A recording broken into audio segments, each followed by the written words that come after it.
ലോകത്തെ ഏറ്റവും വലിയൊരു കൗശലക്കാരനാണ് ഗുരുവായൂരെ ശ്രീലകത്തെ ഈ ഇന്ദ്രനീലം. അവന്റെ വേലി തിരുമുടിയും പൊന്നോടക്കുഴലും വനമാലയും വിരാളിപ്പട്ടും പൊന്നിന്റെ പാദസരവും ഭക്തനെ മറവിക്കാരനാക്കും. ഭക്തൻ അവന്റെ ദുഃഖം മറന്ന് ആ പരമാനന്ദ രസത്തിൽ മുങ്ങിപ്പോവും. അപ്പൊ ആ മഹാരസികനായ ഈ കണ്ണന്റെ ഒരു ചിരിയുണ്ട്. ഗുരുവായൂരെ മതിലകത്തെ മുഴുവൻ അത് പ്രതിധ്വനിപ്പിക്കും.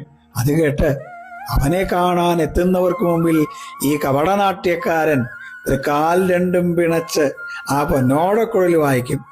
എവിടുന്നാ ഈ ഓടക്കുഴൽ വിളി കേൾക്കണേ? അമ്പലക്കുളത്തിൽ നിന്നാണോ? അമ്പലക്കുളത്തിന് കുളിരേകാൻ അതിന് നടുക്ക് കാളിയമർദ്ദകനായിട്ട് കണ്ണൻ നിൽക്കുന്നുണ്ട്. അവനാണോ ഈ ഓടക്കുഴൽ വിളിക്കണേ? അതോ കൂവളത്തറയിൽ നൃത്തമാടിയ ഗോപകുമാരനോ?